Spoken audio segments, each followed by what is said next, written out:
que lo vamos a calificar de líquido, es muy complicado y no hay respuestas rápidas. Pero sí que intentaré pues, ofrecer algunas pistas desde mi propia experiencia, desde la reflexión y desde lo que también he oído o he leído en otras personas. Eh, mm, el tema general lo presentamos de esta manera. Se trata de fijarnos en la realidad, lo que encontramos, ¿verdad? Y a partir de esto pensar cómo podemos dar una respuesta evangelizadora a esta realidad. Iré poniendo un PowerPoint con las ideas principales para que podamos seguirlo más fácilmente. Y como una idea central escogemos la idea de este autor polaco de origen, aunque después trabajó también fuera de Polonia, que se llama Zygmunt Bauman. Y él desarrolló sobre todo la idea de que vivimos en una sociedad líquida.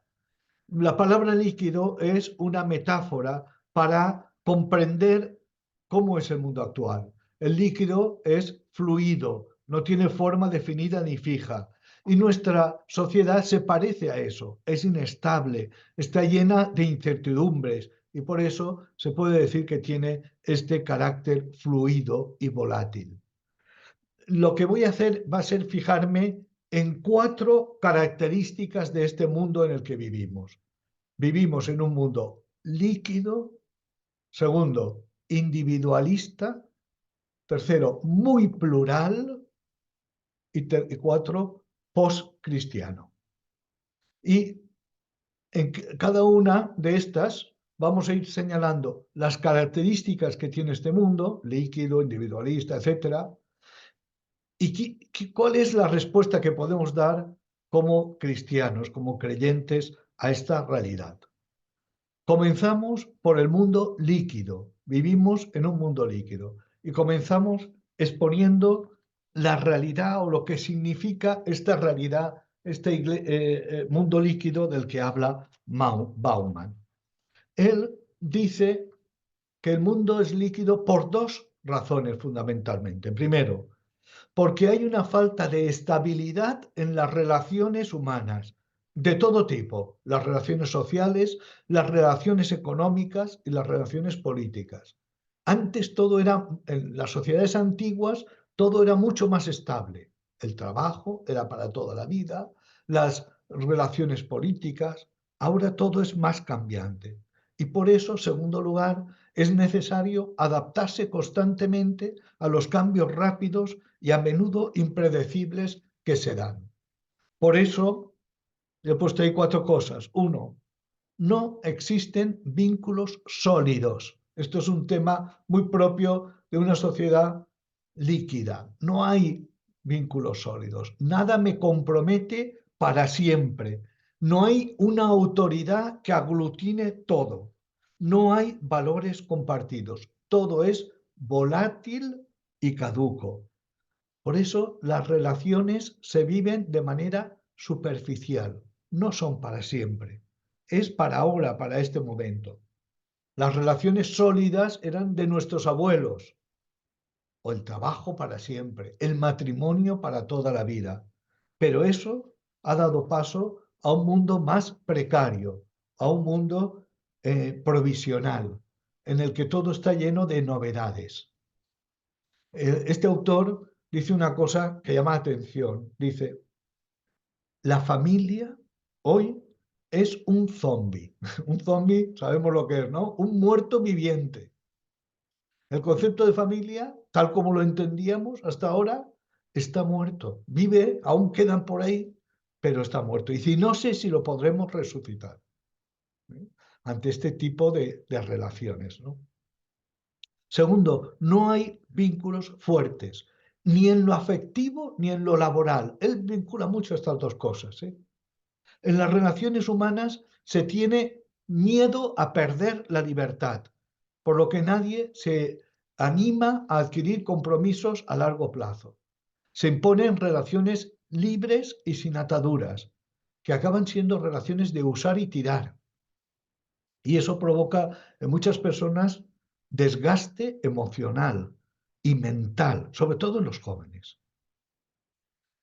es un mundo en el que es fácil caer en la trampa de las redes sociales.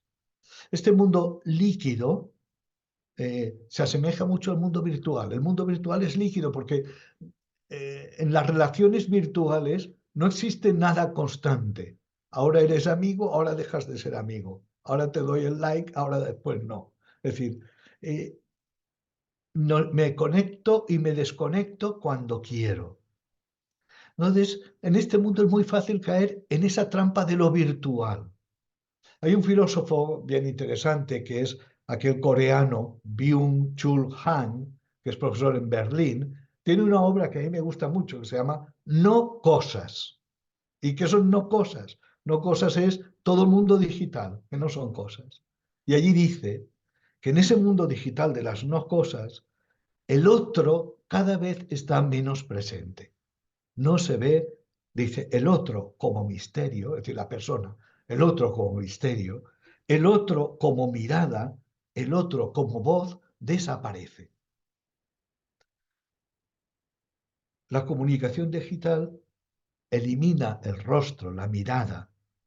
Este tema ya aparecía en Evangelii Gaudium y en Fratelli Tutti también aparece esta cuestión. La cultura predominante dice, se mira en lo exterior, lo rápido, lo superficial, lo provisorio. Lo real cede paso a la apariencia. ¿Eh? Y una cuarta característica de este mundo líquido es que carece de proyectos colectivos. Insistiremos en el punto siguiente, pero las personas se vuelven más individualistas, interesan los propios proyectos y eso impide la formación de proyectos o de sueños colectivos. Estas serían como las cuatro características, bueno, cuatro que he subrayado, ¿eh? Bauman tiene muchos libros, casi todos llevan la palabra líquida, vida líquida, modernidad líquida, etc. Muchos libros donde trata este tema, están casi todos traducidos al castellano, donde, bueno, va repitiendo este tipo de ideas con otras reflexiones muy interesantes. Sabéis que el Papa Benedicto lo usó en un par de catequesis, llamó la atención sobre estas reflexiones que son bien interesantes para describir el mundo en el que nos encontramos. Ahora, me pregunto yo, ¿cómo evangelizar un mundo líquido? ¿Qué respuesta evangelizadora podemos dar? Y ya digo, no tengo el bálsamo de Fierabras, no tengo la clave, pero sí unas intuiciones, ¿no? Subrayo algunas indicaciones que tendríamos que tener en cuenta. Primera, una evangelización más personalizada, es decir, ya no podemos pensar en términos de masas, sino de personas. La evangelización ya no hay que dirigirla al gran grupo, sino a cada uno. Hay que tener la paciencia de sentarse junto al otro, de escucharle con atención, cada persona en su situación concreta. Eh, yo creo que ya hay que abandonar aquella mentalidad de masas, escuchar a cada persona, no juzgando ni condenando, sino con respeto, con apertura de miras. En Fratelli Tutti, cuando el Papa habla de lo virtual y la dificultad que crea, dice, es preciso el encuentro con el otro. Dejar aparte la velocidad del mundo frenético, del mundo actual, para escuchar bien lo que dice la otra persona. Este es el primer punto. Una evangelización personalizada. Segundo, practicar la acogida y la hospitalidad, que son dos conceptos que yo vinculo. Practicar la acogida de todas las personas. Este es un tema que ha estado muy presente en el sínodo. Teresa ha dicho que yo he escrito un librito sobre el sínodo, pero lo que cuento es la experiencia que yo viví siendo padre sinodal, participando en el sínodo en el mes de octubre en Roma. Y allí un tema constante fue el tema, es decir, una iglesia sinodal es una iglesia que acoge a todos, todos, todos. Eso que el Papa dijo en Lisboa y que repitió después también en el sínodo mismo. Hay que acoger a todas las personas. Muchas personas se sienten juzgadas por la Iglesia, por los cristianos, rechazadas. Y hay que activar una actitud de acogida incondicional, como la que Jesús realizaba. En la síntesis del sínodo hay una pregunta que dice: ¿qué deberíamos cambiar para que aquellos que se sienten excluidos puedan experimentar una iglesia más acogedora? Creo que esta pregunta es importante hacérsela. ¿Eh? ¿Qué tengo que cambiar? ¿Qué tenemos que cambiar como iglesia, como diócesis, como parroquia, para que la gente que se siente excluida por mí se sienta más acogida? Yo creo que esa pregunta es importante y lo vinculo con el concepto de hospitalidad, que fue tan importante al principio del cristianismo y que me parece fundamental. El concepto de hospitalidad, sabéis, que está en la Sagrada Escritura, porque un mundo como el judío, nómada, era un pueblo hospitalario. La hospitalidad era fundamental, acoger al otro. Eso es la hospitalidad. Y darle todo lo mejor. Los pueblos de Oriente la practican con mucha frecuencia, pero es que los primeros cristianos la practicaban también. Y hay diversas veces que en las cartas de Pablo y después la carta a los Hebreos dice: sed hospitalarios unos con otros.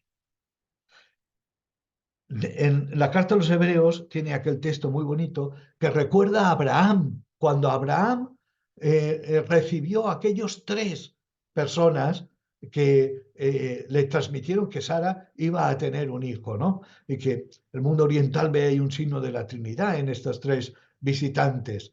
Y dice la carta a los Hebreos: no olvidéis la hospitalidad, porque por ella algunos, sin saberlo, hospedaron ángeles. Es un texto muy bonito. No sé si sabéis que en la plaza de San Pedro el Papa Francisco hizo poner una estatua, ha puesto una estatua muy bonita. Bueno, son varias figuras que están, es una estatua de migrantes, de gente que marcha de su tierra. Y esa estatua se llama, tiene el nombre en inglés, pero se llama Ángeles sin saberlo. Es decir, este texto de Hebreos. Es decir, algunos recibieron a ángeles sin saberlo. La hospitalidad, acoger a todas las personas. Hay un teólogo que se llama Theobald, Cristian Theobald, que tiene una reflexión muy bonita, como la hospitalidad fue una clave en el pensamiento de Jesús. Jesús practicó la hospitalidad incondicional, acogió a todas las personas. Su manera de habitar el mundo, su estilo estaba marcado por la hospitalidad. Y este tiene que ser el estilo de la Iglesia, el estilo de los cristianos. La hospitalidad incondicional, el encuentro con cada una de las personas. La hospitalidad última llega cuando Jesús entrega su propia vida, por haber acogido incluso a Judas, es decir, incluso al que le traicionó. Por eso es importante que en nuestras parroquias haya estructuras de acogida, grupos de personas que sean amables, discretas, que acojan al que viene a pedir un servicio, al que viene a informarse o al que quiere simplemente desahogarse. La acogida tiene que ser un signo de nuestras iglesias. Pero mirad, no acogemos como el vendedor comercial. Cuando vamos a comprar un coche, nos acogen enseguida con sonrisas. No somos vendedores comerciales. Acogemos por otra razón. Lo dice muy bien la regla de San Benito. La regla de San Benito dice, en latín: hospes venit, Christus venit. Si viene un huésped, viene Cristo. Es decir, cuando viene alguien, yo veo en él el rostro de Cristo y por eso lo acojo con todo cariño. Creo que es una norma muy bonita y me hace entender: no soy un funcionario, no soy un agente comercial, yo soy un cristiano y al que viene le acojo con el mismo cariño que acogería al mismo Cristo si se me presentara delante de mí en persona en estos momentos. Tercer punto: acompañar. Ve que acoger es un primer paso, pero acoger implica también acompañar a las personas. Hemos dicho que el mundo líquido es un mundo en el que las relaciones están desgastadas. Muchas relaciones son de usar y tirar, y eso provoca en las personas un desgaste muy grande. Y tenemos experiencia de que muchas personas que vienen a nuestras parroquias o a los santuarios que tenemos, vienen después de experiencias muy negativas, de haber abusado de su libertad, una sexualidad desenfrenada, consumo de drogas, etcétera, ¿no? Tenemos que ser personas que ayuden a sanar, acompañar a las personas para sanar psíquicamente y espiritualmente, afectivamente y espiritualmente. Hay una pensadora y activista que era Madeleine de Brel, a mí me gusta mucho, ella dice, escribe, el mundo se retuerce en dolores infinitos y la Iglesia es la que tiene que cuidar de él. Yo siento también esa vocación, esa llamada, ¿eh? Hay muchas personas que sufren por todo ese tipo de mundo en el que estamos viviendo, por estas relaciones en las que vivimos. Necesitamos cuidar de las personas, acompañarlas para sanar, ¿eh? Y también para llevarles al camino de la fe. Y este es un tema que aparece en Evangelii Gaudium. Dice, voy a leer un texto un poquito largo, que dice, en una civilización paradójicamente herida de anonimato y a la vez obsesionada por los detalles de la vida de los demás, impudorosamente enferma de curiosidad malsana, la Iglesia necesita la mirada cercana para contemplar, conmoverse y detenerse ante el otro cuantas veces sea necesario. En este mundo, los ministros ordenados y los demás agentes pastorales pueden hacer presente la fragancia de la presencia cercana de Jesús y su mirada. La Iglesia tendrá que iniciar a sus hermanos, sacerdotes religiosos y laicos, en este arte del acompañamiento, para que todos aprendan a quitarse las sandalias delante de la tierra sagrada del otro. Tenemos que darle a nuestro caminar el ritmo sanador de la proximidad, con una mirada respetuosa y llena de compasión, para que al mismo tiempo sane, libere y aliente a madurar la vida cristiana. Me parece muy importante esto, ¿eh? Dar a nuestro caminar el ritmo sanador de la proximidad, la mirada respetuosa y llena de compasión. Sabes que el Papa habla también de hospital de campaña, de ser iglesia que sana. Me parece importante.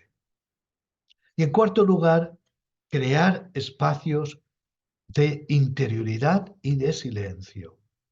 Eh, Ese filósofo coreano que he mencionado dice también algo importante, que es que lo sagrado está ligado al silencio. Entonces, todo el barullo de las redes sociales, la hipercomunicación del mundo en que vivimos, todo eso, dice, desacraliza el mundo, lo profana. Necesitamos el silencio para hacer sagrado el mundo. Solo en el gran silencio, dice, podemos encontrar al innominado que nos supera. Hemos de crear espacios verdes en medio de nuestras ciudades tan pobladas de ruidos, espacios verdes donde se pueda respirar al absoluto. Hasta aquí, primer punto, ¿eh? ¿Estáis muy aburridos? Seguimos, ¿eh? Segundo punto, o segunda característica de este mundo, del mundo contemporáneo. El individualismo es una consecuencia de lo anterior. Claro. Si todas las relaciones son fluidas, si no hay nada estable, hay una vuelta hacia el individuo. Pero fijaos, el individualismo estaba ya en el mundo moderno, es típico de la modernidad. Pero en la posmodernidad, en lo que se llama la posmodernidad, el individualismo ha dado como un vuelco, ha dado un paso adelante.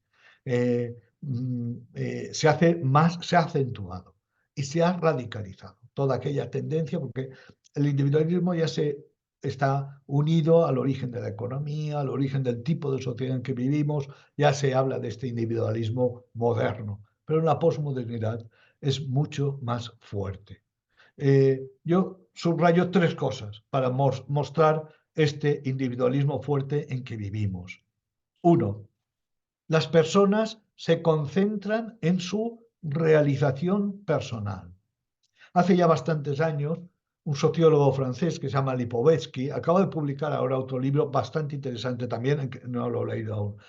Publicó un libro que se llama La era del vacío, ensayos sobre el individualismo contemporáneo. Y allí dice, vivimos en una nueva fase de la historia del individualismo, una segunda revolución individualista, porque las personas ya no creen en los proyectos de la sociedad y se concentran en su realización personal. Preocupa su salud, el cultivo máximo del deseo, tener muchas posibilidades de elección, la obsesión por la terapia, por el deporte, la dietética, etc. Tener ingresos adecuados, conservarse joven y cuidar la salud. Todo mirado desde el individuo, nada desde el punto de vista social. En segundo lugar, hay una explosión de los sentimientos, porque no hay valores absolutos.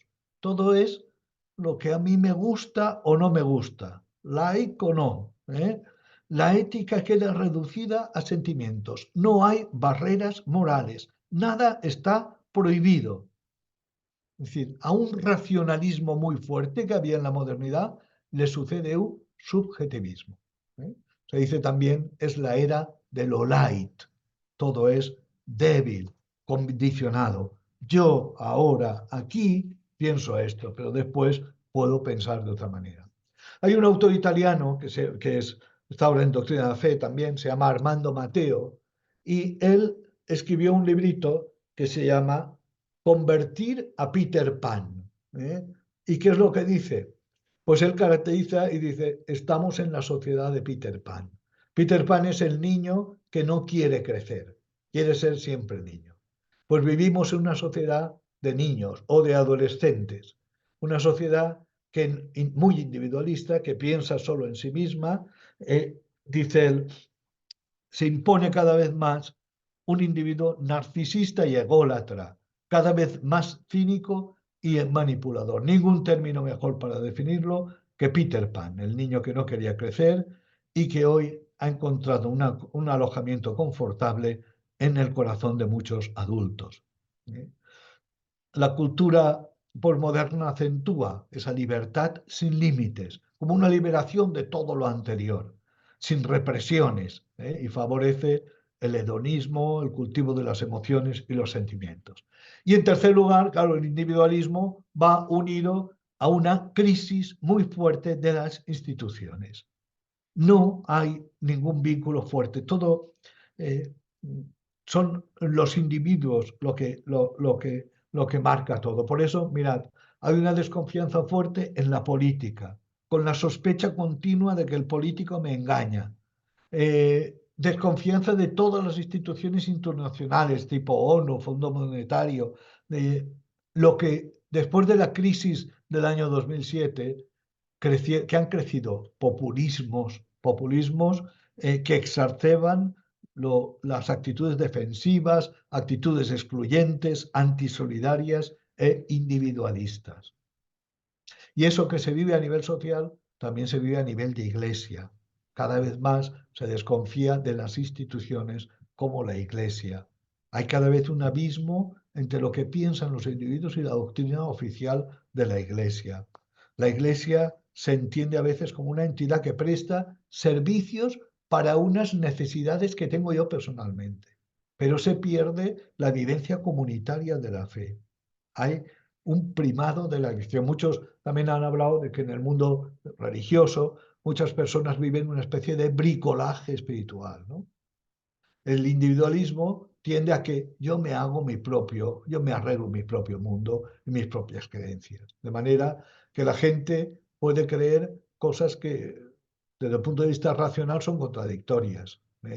Hay gente, este filósofo Lipovetsky decía que un modelo de la sociedad, una imagen de la sociedad actual sería un hipermercado. Antes, en las sociedades antiguas, estaba la tienda del pueblo, la tienda a la que todos íbamos y donde había una relación personal, y se establecían relaciones. Pero en el hipermercado el individuo va y no necesita establecer ninguna relación, ni siquiera con la cajera. Ahora ya pasamos sin cajeras y sin cajeros. Y cojo de aquí, cojo de allá y voy poniendo lo que a mí me gusta según mi esto. Pues algo así está pasando también en el mundo de las religiones. Es decir, la gente pasa y le gusta el tema de la reencarnación y cree en la reencarnación, pero cree en Cristo también, lo cual es contradictorio. Es decir, hay una especie de bricolaje de cosas y creencias y rituales que a veces no son coherentes entre sí. Tendría muchas anécdotas de este tipo. Recuerdo, estando de párroco, que fui al tanatorio a visitar a una familia y a los pies del difunto habían puesto el elefante Galmés, de la India, que trae la vida eterna, y a la Virgen de la Asunción. Y yo dije a la hija, mira, niña, esto no es compatible, ¿eh? Si crees en el elefante no puedes creer en la Virgen de la Asunción. Pero bueno, la gente mezcla todo, y pone el elefante, y tal, bueno, tiene un sentido de vida eterna, pero ya veis. Vale. ¿Cómo anunciar a Cristo al individuo postmoderno? Yo digo, primero, a este hombre individualista no vendrá a nuestras iglesias. Hay que salir a buscar. No vendrá espontáneamente. Hay que salir con la luz y la gracia del Evangelio. No podemos quedarnos esperando que venga, esperando el retorno a casa de las personas que marcharon. Y salir es lo que nos pone toda nuestra pastoral en clave de misión, en clave de eso que dice Evangelii Gaudium, ¿no? En salida. ¿eh? Y también digo, lo primero es acoger a estas personas y amarlas. ¿eh? No se evangeliza si no se ama. Hay que amar a las personas. Hay que querer a las personas y tienen que sentir nuestro cariño y nuestra ternura. Si no, no podemos dar ni un solo paso. Después, yo creo que es muy importante cuidar los pasos previos a la fe. Mirad, para llegar hasta la fe hay una serie de preámbulos, una serie de pasos que tienen dos sentidos: derribar obstáculos y preparar el camino. Eso, la teología clásica decía que había preámbula fidei, preámbulos para la fe, cosas que están antes, que hay que poner antes, porque ayudan y que pueden ayudar a creer. Eh, Vivimos en un clima cultural que está cargado de prejuicios y de convicciones que pueden impedir la fe. Y por eso es necesario cuidar las condiciones en el sujeto. Si yo miro la vida, si mi mirada a la realidad es superficial, si no tengo un aprecio por el bien, por la libertad, etcétera, si creo que la ciencia lo ha resuelto todo, no tengo las condiciones para poder acoger la fe en Jesucristo. Por eso yo creo que esta tarea, esta misión, tiene como dos aspectos. Una, yo digo, derribar bastiones, derribar prejuicios, eliminar tantos prejuicios que las personas tienen sobre Dios, Cristo, la Iglesia. Son muchos, sobre todo el cristianismo y la Iglesia. Los medios de comunicación no colaboran con nosotros porque ayudan a crear más prejuicios y difunden una imagen de la Iglesia que cuesta mucho de combatir. Hemos de deshacer tópicos y de construir prejuicios. Esta es una tarea. Y hay una segunda tarea más difícil todavía, que es antropológica. Vivimos en la era del Olait. Nada persiste. Es la época del me gusta, de las emociones pasajeras. Y en este contexto es muy difícil suscitar la fe en Dios, ayudar a preparar. Y para preparar, yo creo que hay tres cosas que hay que cuidar mucho. El amor son lo que se llamaban en filosofía los trascendentales. El amor a la verdad, a la belleza y al bien. Mirad, a veces, hablando con profesores cristianos, ¿qué tengo que hacer para educar en la fe a los alumnos? Mira, tú ocúpate mucho de cuidar este aspecto, que tus alumnos busquen la verdad. Si se conforman en que todo es relativo, no podrán encontrar la verdad con mayúsculas que es Cristo. Que amen las cosas bellas. Hay un feísmo terrible, que amen la belleza. Un chaval que le gusta la música, o que pinta, o que le gusta, está preparado para acoger el Evangelio. Que busque el bien y se comprometa con el bien. Si se compromete en un servicio a los pobres, hay de un asilo, eso es camino para la fe, en lo que yo entiendo. ¿Entendéis? Es decir, el amor a la belleza, al bien y a la verdad preparan para acoger el Evangelio. Yo creo que este paso es importante hoy en nuestra sociedad. ¿Eh? Cuidar los preámbulos existenciales de la fe. ¿Eh? Cómo se prepara a un individuo para que en un momento de su vida la gracia de Dios pueda venir a él y le pueda llevar hasta la fe. Hay otra tarea fundamental. Insistió mucho el Papa Benedicto y a mí me parece fundamental. Educar el deseo. Educar el deseo. En el corazón del hombre nosotros estamos convencidos de que en el corazón del hombre está el deseo del absoluto, el deseo de Dios. Y está en muchos otros deseos, como el deseo de bien, de belleza, pero también el deseo de inmortalidad, el deseo de felicidad. Deseamos a Dios, pero ese deseo puede estar oculto en una maraña de deseos. Puede estar oculto detrás de toda una maraña de deseos que están en el ser humano, que ocultan ese deseo de bien sin límites. Por eso hay que educar el deseo. Y educar el deseo es, uno, establecer un baremo para decir, estos deseos son importantes y estos otros no. Es decir, establecer una jerarquía en los deseos. Y después también hay un cultivar el verdadero deseo. Hay un autor clásico que es Blondel, un filósofo, que dice, nuestros deseos a menudo nos ocultan nuestros verdaderos deseos. Eh, eh, a veces, mira, nos sucede como cuando al niño le damos, a los niños cuando comen muchas chuches, ¿qué pasa? Que después no comen, llegan a la hora de comer y no comen. Y eso pasa en parte al hombre contemporáneo. Hay un deseo de Dios, pero le hemos dado muchas chuches, le hemos suscitado muchos pequeños deseos y se lo hemos saciado esos deseos. Eh, y ya ha perdido el gusto de lo verdaderamente importante. ¿Eh? Bien. Eh, por eso el deseo de Dios puede estar apagado, oculto.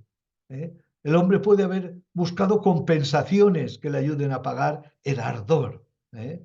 Por eso en nuestros días muchas personas ya no tienen ese deseo, que solo quieren vivir tranquilos, en su finitud.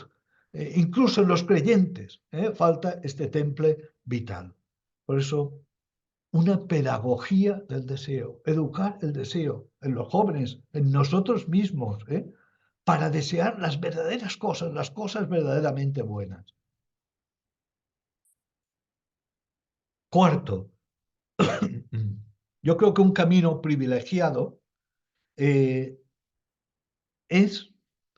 en este mundo posmoderno, en este mundo individualista, es el camino de la belleza.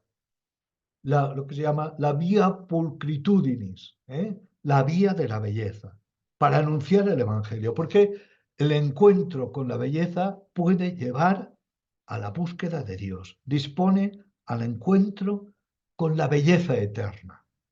Lo bello conduce a la verdad y al bien y tiene un gran poder de atracción, nos captura y despierta nuestro asombro. Hay tres vías fundamentales de la belleza. Primero, la creación, a través de las cosas creadas.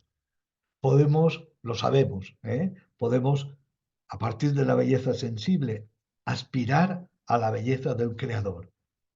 Recuerdo en aquella carta del Papa Christus sobre los jóvenes, para los jóvenes, ¿no? Que decía, hablaba de los movimientos juveniles, de scouts, etcétera. Ese contacto con la naturaleza es bueno porque suscita el deseo de Dios. La belleza tiene un potencial simbólico, la creación, un potencial simbólico grandísimo. Ese es un camino. Segundo, es el camino del arte, la belleza del arte, que suscita la emoción, que nos hace salir de nosotros mismos, es el éxtasis, el ponernos fuera de nosotros mismos, ¿no? Sobre todo el arte religioso, pero en general la belleza del arte. Y en tercer lugar, la belleza del rostro de Cristo, contemplado en la Iglesia, la santidad y la perfección de Cristo, ¿eh? Que se refleja también en la liturgia, en los símbolos, en las actitudes, en las plegarias. Mirad, hay un texto del directorio de catequesis que os pongo ahí en la diapositiva que dice contemplar la belleza. Habla de la belleza bastante, ¿eh? El directorio último del año 2020 de catequesis habla bastante de este camino, como camino evangelizador. Contemplar la belleza provoca en la persona sentimientos de alegría, placer, ternura, plenitud, sentido, abriéndola así a lo trascendente. El camino de la evangelización es la vía de la belleza y, por tanto, toda forma de belleza es fuente de catequesis. Yo creo que esto es así, ¿eh? Y hemos de cultivar este camino, que mirad, este camino se dirige al individuo, ¿ves? En un mundo muy individualista tenemos esta manera de acceder a las personas. Y el último punto que había puesto es atención al catecumenado bautismal y la iniciación cristiana. Es decir, mirad, transitamos de un cristianismo sociológico o cultural a un cristianismo de elección, a un cristianismo de convicción. Y en este panorama hay que poner mucho el acento en el catecumenado bautismal y la iniciación cristiana de adultos. A mí esto me parece muy importante. Hemos de cuidar la preparación de los niños y cuidamos el bautismo de niños, pero sabemos que lo hacemos con padres que no van a la iglesia ni volverán a la iglesia. Entonces, ahora bien, aún siguen viniendo y tenemos adultos que vienen a pedir el bautismo. Cuidémoslo y preparémoslos bien. Porque muchas veces a estos adultos los preparamos para ser otros cristianos no practicantes. Es decir, para que se bautizan y al poco vuelven a dejar la fe. No, debemos apostar mucho por la iniciación. El RICA, es decir, el Ritual de Iniciación Cristiana de Adultos, nos ayuda. Es una iniciación integral en la que va la liturgia, la praxis, la vida comunitaria, la iniciación en la praxis de la caridad, etc. Cuidemos este punto, ¿eh? Si nos limitamos a ofrecer sacramentos y no personalizamos la fe, nos convertiremos en una religión cultural. Y cuando cambie el panorama sociocultural, se marchitará y desaparecerá. Vale. Este es el segundo paso. Tercero, esto ya lo hemos puesto. Tercero, seguimos, ¿eh?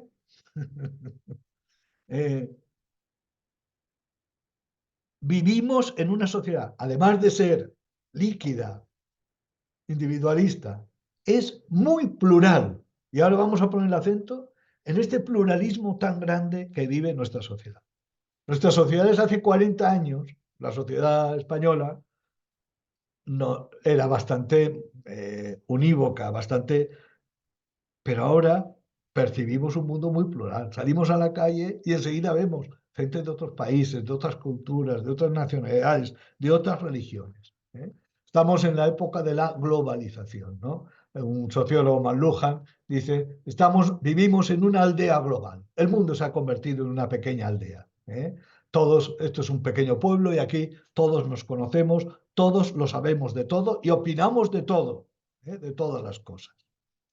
El primer punto, entonces, primero haré una presentación como sigo el mismo ritmo, presento un poco la idea y después algunas pistas evangelizadoras, ¿no? Primero, los numerosos altares de la modernidad. Este es un libro de Peter Berger, porque en este análisis me fijo un poquito en este sociólogo vienés, pero que está ahora que está ahora en Estados Unidos, ¿no? Y este sociólogo, que es bastante interesante, era muy partidario del tema de la secularización, pero ahora ha cambiado de idea, habla de que la modernidad tiene numerosos altares, en el sentido de que hay muchas visiones distintas de la sociedad. Y eso es lo que nos tropezamos nosotros cada día. Tenemos como, y él dice, hay como dos tipos de pluralidades fundamentales. Uno, el que se da entre discurso religioso y discurso secular. Y después el que se da dentro del mundo de las religiones. Por una parte, es importante es decir, ha crecido el discurso secular. Nosotros no estábamos acostumbrados, o el cristianismo era una religión, el catolicismo era una religión dominante en España, y nosotros no estábamos acostumbrados a que creciera tanto este mundo. Pero hemos pasado casi muy rápidamente a una sociedad laica en la que muchos de sus individuos han abandonado las prácticas de la niñez. En nuestro país, por ejemplo, ya hay un 16% de personas que se declaran no creyentes en España. Y entre los jóvenes son un 49%. Pero ahora, hoy mismo estaba viendo del Observatorio de las Religiones en Cataluña, el 51% de personas en Cataluña dicen que no creen en Dios. 51%, que es más de la mitad, un poquito más o menos la mitad de la sociedad, se declara no religiosa, o no cree en Dios. Incluso hoy es más fácil declararse ateo que declararse cristiano. La gente sin rubor dice en la prensa, yo recibo aquí La Vanguardia, y en la página última de La Vanguardia siempre preguntan, ¿cuáles son tus creencias? Le hacen esa pregunta, algunos no contestan, pero la mayoría soy ateo. O, en todo caso, soy agnóstico. Soy católico, muy pocos. A la gente le da vergüenza decir soy católico. Son muchos los cristianos que son cuestionados y muchos los que prefieren ocultar su fe. Incluso yo diría algo más, y es que a veces incluso puede ser negativo para tu vida profesional confesar la fe. La gente lo calla. ¿eh? Hay una especie de cultura de la cancelación. ¿eh? Y si un individuo se profesa muy creyente o partidario de la vida, etcétera, en determinados puestos, en medios de comunicación, en universidades, etcétera, le cierran el camino. Entonces, callas. Hace unos años, no muchos, un filósofo de Almería escribió un artículo que llamó la atención, que decía, ¿dónde están los creyentes? ¿A dónde se han ocultado los intelectuales creyentes? Porque hay cristianos en las universidades y hay cristianos en los medios de la comunicación, pero callados, porque se ha impuesto un laicismo fuerte, militante. Vale. Y la segunda diversidad es la que se da dentro de las religiones. Eso lo vemos cada día. Salimos a la calle y vemos musulmanes, son un 4% ya de la población de España. Vemos personas del Oriente, etcétera, personas de otras religiones. Incluso hay todo un grupo de personas que no creen, pero se declaran buscadores de Dios, o buscadores de una espiritualidad genérica. Esto está bastante fuerte. Practican cosas del New Age, el Reiki, o buscan la meditación, el yoga, como experiencias espirituales. En definitiva, lo que nos encontramos en la posmodernidad, en el mundo que vivimos, no es una imposición de lo secular, sino una gran realidad, una gran diversidad. Lo que él dice, numerosos altares, es decir, formas diversas de pensar la realidad. Y lo importante es ver cómo nos situamos como cristianos en un mundo tan plural. Es decir, ya no estamos en el mundo antiguo, en el que todo era, todo era católico, todo era o cristiano. No, estamos en un mundo muy plural. ¿Cómo nos situamos? ¿Eh? Con una convicción, y es que la secularización no ha provocado el fin de la religión, sino una transformación. ¿Eh? Vale. Entonces, algunas pistas. Primero, proponer de manera incansable, con humildad y con audacia, a Jesucristo como fuente de vida. Pero yo aquí, en este punto, lo que quiero insistir es en que nosotros, es decir, hemos de cuidar mucho el estilo, la manera en que hacemos las cosas, más que el contenido. No digo que el contenido no sea importante, ahora después veremos, sino sobre todo cuidar cómo hacemos las cosas. Mirad, hay un texto muy inspirador que es de la primera carta de Pedro, cuando dice que el cristiano, dice, él se sitúa también en un mundo muy plural, y ahí dice, vosotros tenéis que dar razón de vuestra esperanza. Y dice, pero hacedlo con amabilidad y respeto. Yo creo que este punto es importante, no solo dar razón, sino con amabilidad y respeto. ¿Cómo hacemos las cosas? Hay otro texto que me gusta también de Colosenses que dice el Pablo, que vuestra conversación sea amable, con una pizca de sal siempre. Ah, claro, si los cristianos no podemos evangelizar si vamos serios por la vida. Es decir, nuestro anuncio tiene siempre carácter de propuesta. Yo creo que hay como tres cosas importantes. Uno, anunciar con alegría, con entusiasmo, lo que el Papa llama entusiasmo misionero. Nosotros no podemos anunciar el Evangelio si tenemos complejos de inferioridad, si miramos con pesimismo todo el futuro, si no estamos convencidos de lo que hacemos. Con cara de pepinillos en vinagre, ¿no? Que dice el Papa, no podemos anunciar. Si hemos concebido una religión solo de prohibiciones, de negativa, eso no convence a nadie. Hemos de hacerlo también con paciencia. A mí me parece eso muy importante. El Papa dice, Evangelii Gaudium, que la paciencia es la virtud del evangelizador.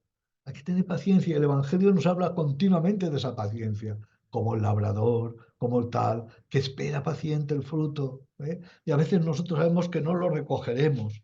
Es necesaria la paciencia. El Evangelio no se puede anunciar de hoy para mañana. ¿eh?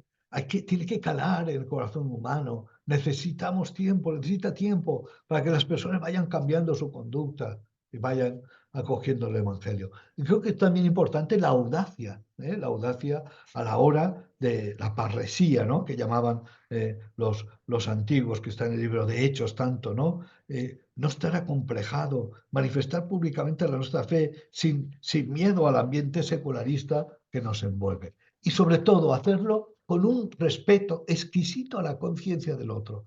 El otro es un santuario inmenso. Nosotros no podemos imponer nunca. Recordad todo lo que el Papa dice contra el tema del proselitismo. No hacemos proselitismo. Nosotros no convencemos a cualquiera porque sí. No, ofrecemos una vida.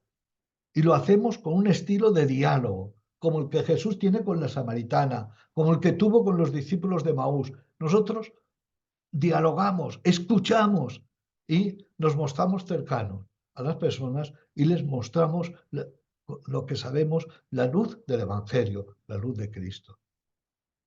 Respecto al contenido de la propuesta, hay tres cosas que me parecen muy importantes, que son, primera, recuperar la persona de Cristo como centro de la fe. Es decir, nuestra fe no es creer muchas cosas, sino sobre todo relación personal con alguien que es Jesucristo. Nuestra fe es la relación con alguien. Hay que crear espacios donde la gente pueda conocer a Cristo y tener experiencia de Cristo como ser viviente. Por eso es tan importante el primer anuncio, la proclamación del carisma que tiene como núcleo la persona de Cristo y que ya sabéis que es el anuncio principal y que tiene que repetirse en todo momento. En segundo lugar, debemos ir al corazón del Evangelio, es la expresión del Papa Francisco, es decir, al núcleo de la fe. Mirad, la fe tiene unos núcleos. El Concilio Vaticano II habló de jerarquía de verdades. Es decir, hay unas verdades que son las radicales, y otras verdades que son consecuencia. Nosotros no podemos empezar por el final, hay que empezar por lo nuclear, el corazón del Evangelio, que es Cristo, son las bienaventuranzas, es su mensaje sobre el reino. Ese es el núcleo. Es la Trinidad, la experiencia de Dios trinitario. Después, lo otro, no es que no sea importante, son verdades de fe, pero están situadas en un segundo nivel. ¿eh? Yo creo que esto es importante. Hay una jerarquía de verdades. Debemos concentrarnos en lo esencial, porque desde lo esencial resulta comprensible lo otro. Y en tercer lugar, creo también que es fundamental presentar el cristianismo como gracia. Fácilmente transmitimos una versión deformada del cristianismo cuando lo convertimos en un conjunto de preceptos o en unas normas sobre el culto. Y lo hacemos sin querer, lo convertimos en una religión más, con un culto, unos ritos, unas doctrinas y unas normas. Y con esto oscurecemos el cristianismo, porque el cristianismo es sobre todo gracia. Es la sorpresa de un Dios que se ha puesto del lado de la criatura. Lo primero en la fe es don, gracia, y no la exigencia. Lo primero es que Él nos amó. Por eso, Papa Francisco dice, la predicación de la moral cristiana no es una ética estoica, no es una ascesis, no es una mera filosofía, no es un catálogo de pecados. Y lo deformamos cuando lo convertimos en eso. Lo primero es el amor previo y gratuito de Dios. Y sin esa invitación, dice, si esto no brilla, todo el edificio moral de la Iglesia se cae y se derrumba.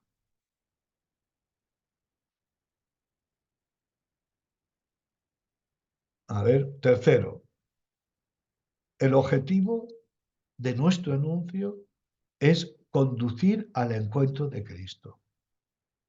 La fe cristiana no es un conjunto indiscriminado de dogmas o de verdades, ni un sistema de normas morales. Es relación con alguien que vive. Es experiencia de alguien que está vivo y al que queremos seguir.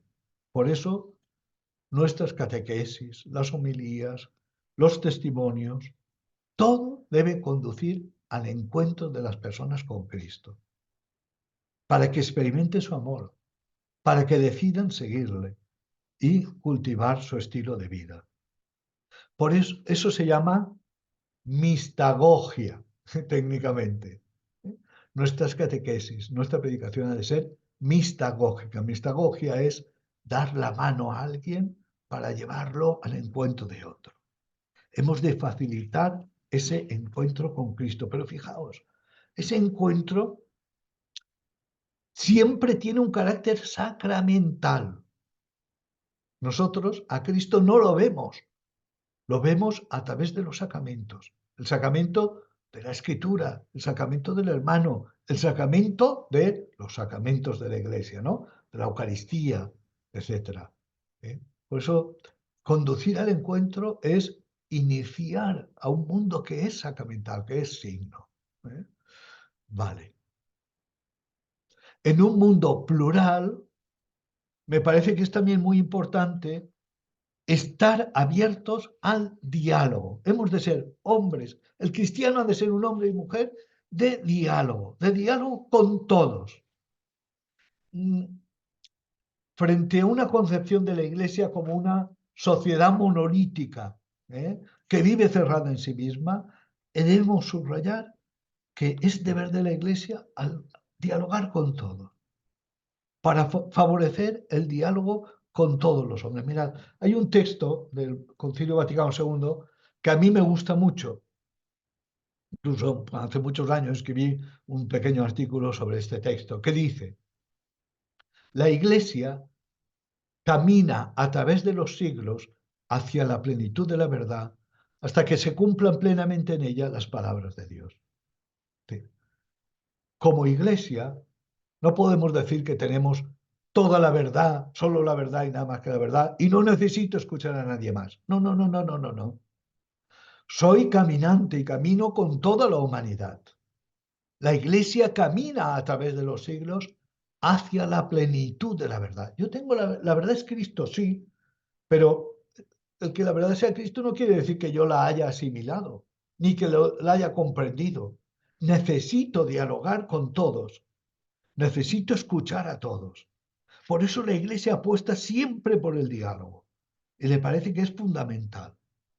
En este diálogo yo creo que hay tres aspectos con los que hay que dialogar fundamentalmente. Uno, diálogo con la cultura, ¿eh? Que se podría resumir en dos afirmaciones. Hay que evangelizar la cultura e inculturar el evangelio. Ahora no podemos entrar en todo esto y explicar esto, pero evangelizar la cultura es transformar la cultura con la fuerza del evangelio. Pero hay que inculturar el evangelio, es decir, expresar la propia fe y el propio evangelio en las culturas de nuestros tiempos. Un segundo campo de diálogo es la razón y las ciencias humanas. Yo capto como que algunos cristianos tienen miedo a la razón o miedo a la ciencia. Y hay una tendencia fideísta, es decir, de encerrarnos en nosotros mismos. Hay como un miedo a pensar en los creyentes. Y no, la fe siempre ha estado abierta al diálogo con la razón. No tenemos miedo a la razón ni a las ciencias. No le tenemos miedo. Es más, Fides el Ratio de Juan Pablo II, que hace 25 años de ella, o Lumen Fidei, al principio también, hablan, hay una circularidad. La fe lleva la razón. La fe hace que la razón sea más amplia y no se cierre en sí misma. Pero la razón ayuda a la fe porque le hace ser universal y le ayuda a comprender la propia fe. No tenemos miedo, hay que dialogar con la razón y con los saberes humanos. Y en tercer lugar, es importante el diálogo con otros creyentes.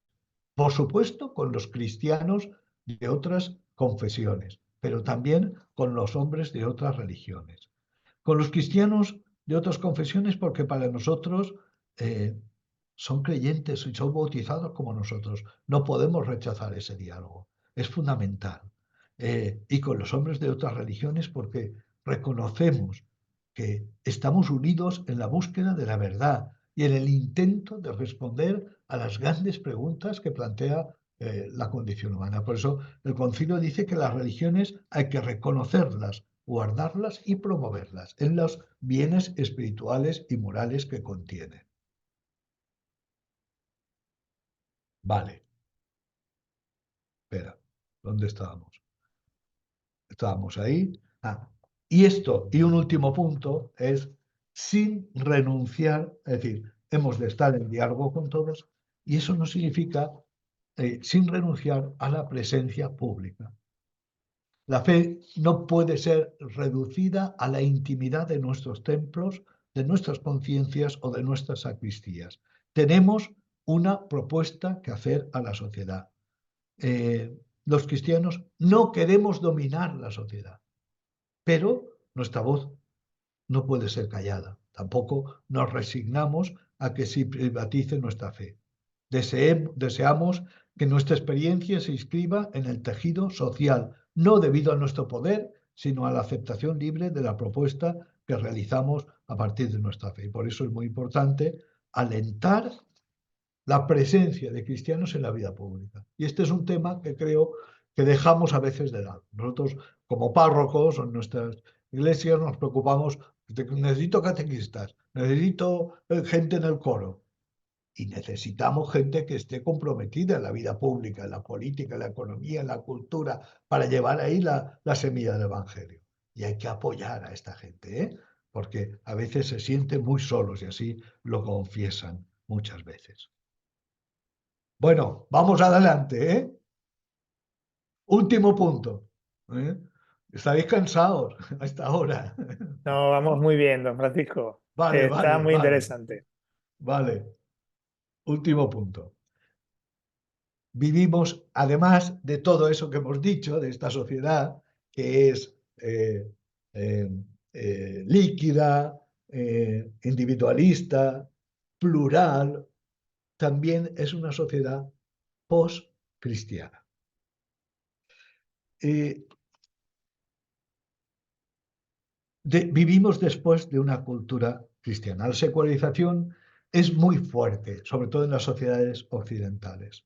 La pérdida de Dios se pone de manifiesto pues, en el descenso alarmante de la práctica religiosa, pérdida de influjo cultural de la fe, la reclusión en las iglesias. Todo eso ha llevado a algunas personas a decir que vivimos en una sociedad postcristiana. Con ello se dicen fundamentalmente varias cosas. La primera, que he puesto ahí. Primero, se ha extendido la indiferencia religiosa. Es decir, muchas personas que viven, que han perdido la práctica de la fe, viven indiferentes a la fe. El racionalismo y toda la ilustración no ha conducido a eliminar todas las creencias, sino a una indiferencia. Es decir, una falta aparente de inquietud religiosa en muchas personas. Segundo, nuestra cultura viene después de una cultura cristiana. Hasta ahora había una cultura cristiana, pero aún aparecen algunos valores de esa cultura cristiana, pero están desvinculados de su raíz, de aquellas creencias que le daban consistencia. Nuestra cultura se vive y se entiende sin el cristianismo. El cristianismo ya no es la cosmovisión fundamental que da consistencia a todos. Para muchos incluso la emancipación del cristianismo es algo positivo, es un triunfo. Se ha pasado la página de la historia y se abre una nueva visión del hombre y de la sociedad. Claro, esto hace muy difícil la evangelización, ¿eh? Porque estar en un mundo post-cristiano significa que anunciamos a Cristo a gente que ya cree que lo sabe todo, porque ha sido cristiana, porque en un momento fue cristiano, ¿eh? Y es muy difícil presentar la novedad de lo que significa Cristo. Cuando al principio de los primeros apóstoles predicaban a Cristo como una gran novedad. El anuncio de la buena noticia hoy tiene que atravesar todo un hilo de escepticismo por la imagen que tienen de Cristo y del cristianismo. Y como alternativa, en tercer lugar, se propone incluso una vuelta, algunos proponen una vuelta al paganismo o simplemente vivir en una era abiertamente atea. Es decir, pasar del cristianismo, vivir en el postcristianismo. Algunos comienzan a hablar de este paganismo. Ratzinger tiene un libro que habla de ser cristiano en una era neopagana. Neopagana. Estamos en una era neopagana. El hedonismo sin límites, la experiencia de la naturaleza. Hay gente que apuesta. Lyotard, que es uno de los teóricos de la posmodernidad, decía, dejadnos ser paganos. Incluso hay una propaganda, yo ahora estaba estudiando estos días, de algún autor que dice que el monoteísmo es impositivo y provoca violencia, mientras que el politeísmo era bueno y el paganismo era muy bueno. Bueno, vale. Hay una propaganda pagana. Pero otros lo que proponen sin ambajes es ir a una era abiertamente atea. Por ejemplo, unos autores que he estudiado yo mucho, que son los nuevos ateos, Michel Onfray, por ejemplo, no, dice, hay que dejarse ya de mandangas. Fuera, ya no estamos en una edad ni poscristiana ni posmusulmana, no. Ateísmo puro y duro, se ha acabado. las creencias religiosas son irracionales y hay que pasar página de la historia.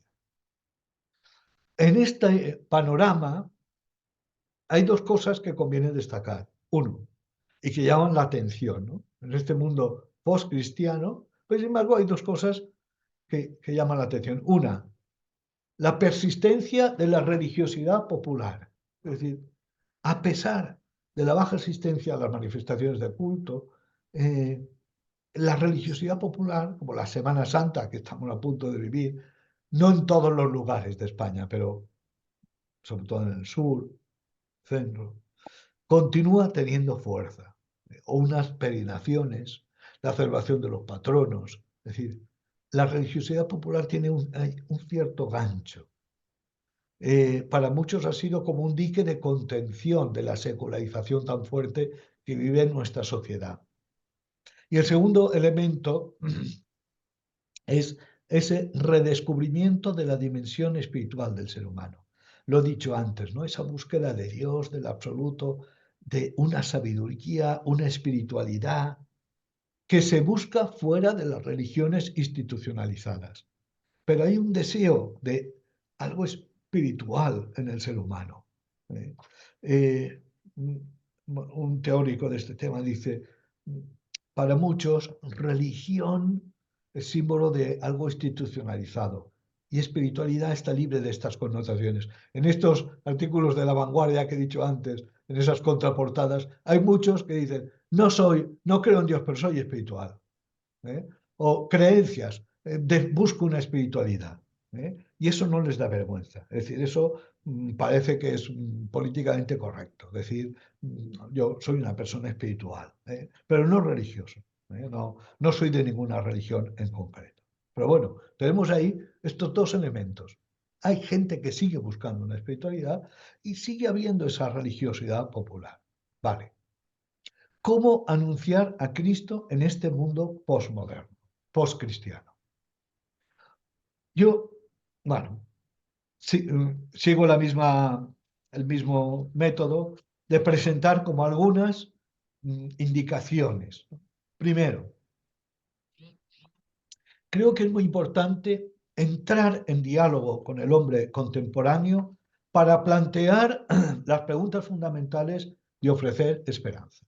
Es decir, Angelo Scola, cardenal Minad, tiene un libro que se llama Postcristianismo, el malestar y las esperanzas de Occidente. Y ahí dice, estoy convencido de que los hombres, también hoy, hay hombres y mujeres que continúan esperando al otro con mayúscula, que de alguna manera les salga al encuentro, que les libere. Y nosotros tenemos que conectar con esas personas. La gente sigue preguntándose, ¿estoy condenado al vacío de la soledad? ¿Mi existencia está condenada a ser un enigma incomprensible? ¿Qué pasará al final? Es decir, hay preguntas que están en el corazón del hombre. Y nosotros tenemos que dialogar con las personas para descubrir cómo las plantean, escucharlas y acogerlas. Y tener al mismo tiempo la audacia de hacer la pregunta fundamental. Esa pregunta fundamental Jesús la resumió de un modo excelente cuando dice, ¿de qué le sirve al hombre ganar el mundo si pierde su alma? Si la fe sabe interceptar las preguntas más profundas de los hombres y mujeres de nuestro tiempo y le ofrece una respuesta convincente, evitará ser condenada a la irrelevancia cultural. Por eso es importante conectar con cómo se plantean esas preguntas, detectar dónde está el deseo de Dios, cómo asoma en el corazón del hombre la búsqueda de Dios, cómo aparece la pregunta por el sentido y por la vida. Otro de mis autores favoritos es Thomas Halík, este pensador checo, y dice, tendría que haber entre los cristianos entre los cristianos que sean buscadores de los buscadores. Sí. Personas que busquen a aquellos que buscan. Saber detectar a aquellos que buscan. Detectores de buscadores de sentido. Dice este autor, el ansia del absoluto despierta en los individuos, se despierta en los individuos de diversas maneras, a diferentes edades. A veces aparece como un impulso íntimo hacia la búsqueda espiritual, otras veces como anhelo de belleza, el bien o la justicia, o como búsqueda de amor o sentido. Y dice, estoy convencido de que Dios habla a todos, pero cada uno de diferente manera, según su capacidad de escucha y de entender. Bueno, entonces, saber detectar a estos buscadores, a las personas que buscan y conectar con ellos. También eh, Benedicto XVI, cuando hablaba aquello del atrio de los gentiles, también hablaba de los prosélitos. Había personas que tenían simpatía por la religión judía, pero no eran judíos porque eran romanos o griegos, ¿no? Es decir, gente que está cerca, que busca, que tiene algo, tiene un deseo. Hay que conectar. Con el que está cerrado, totalmente indiferente, es más difícil. Segundo, tendríamos que presentar el cristianismo como algo nuevo, saber expresar toda la novedad a este mundo post-cristiano que considera que el cristianismo es algo viejo. Mirad, cuando el cristianismo comenzó, sorprendió como una propuesta innovadora.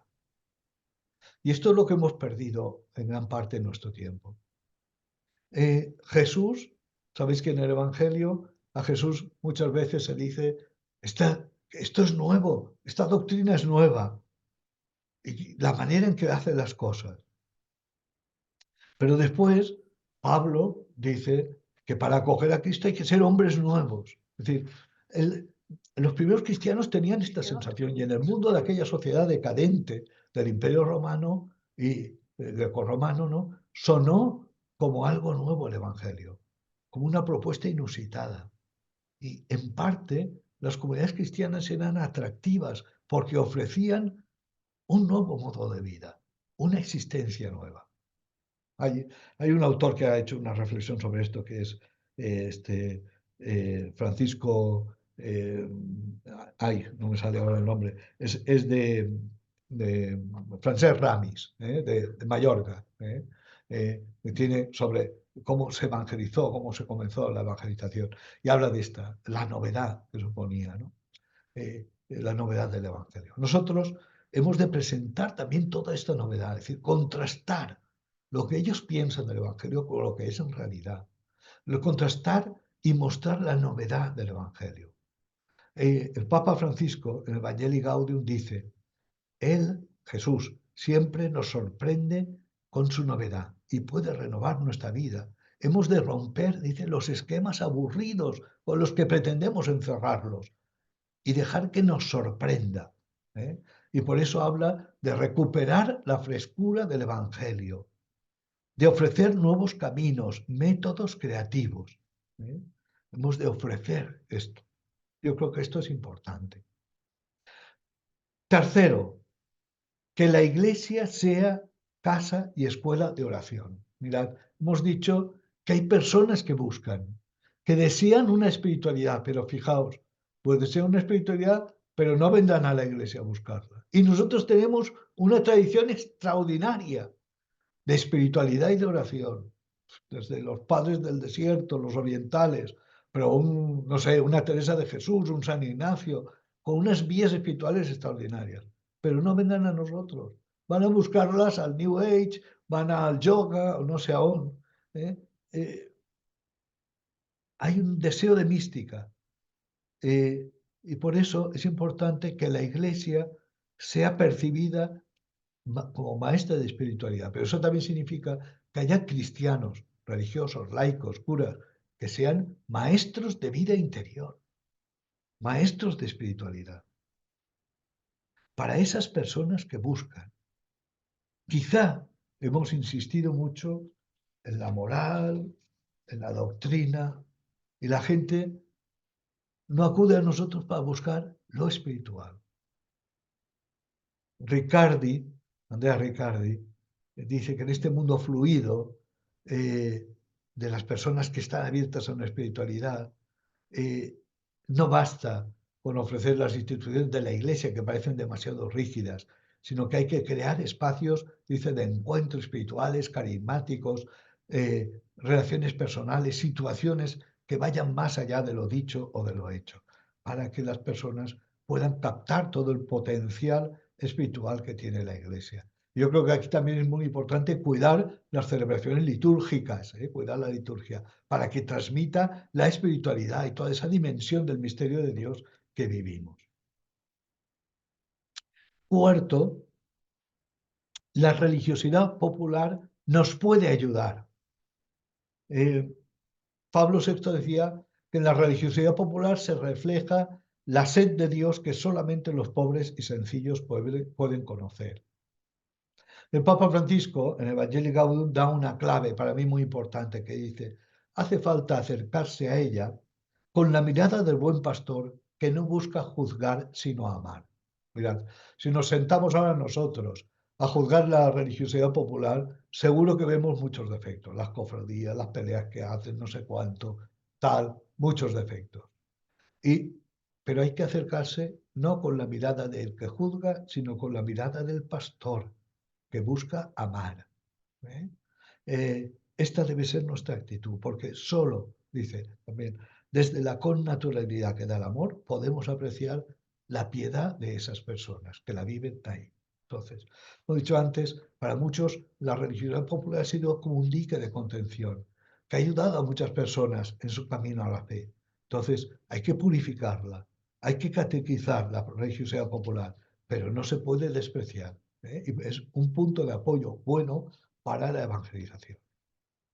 Y por último, hemos de conectar con los elementos cristianos de nuestra cultura. Esta también es una reflexión sobre todo de Riccardi, ¿no? Le decía la siguiente: a pesar de que estamos en una cultura postcristiana, y esto tenemos que tenerlo claro, existen en esta cultura postcristiana elementos o valores del Evangelio. Porque aunque han perdido la conexión con las creencias, siguen ahí. El deseo de justicia, el ecologismo en el cuidado de la naturaleza, la lucha por la igualdad de la mujer, por ejemplo, el deseo de espiritualidad, todo eso es cristiano.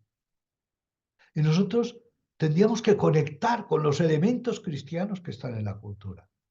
Dice Riccardi: circula por las venas de la humanidad un residuo o un condensado más o menos significativo de pietas cristiana. Es decir, y hay que identificarlo, saber, porque en el sustrato profundo de muchos hombres y mujeres de hoy está estos elementos cristianos con los que podemos dialogar, con los que podemos establecer un contacto. La misma idea de cultura es cristiana.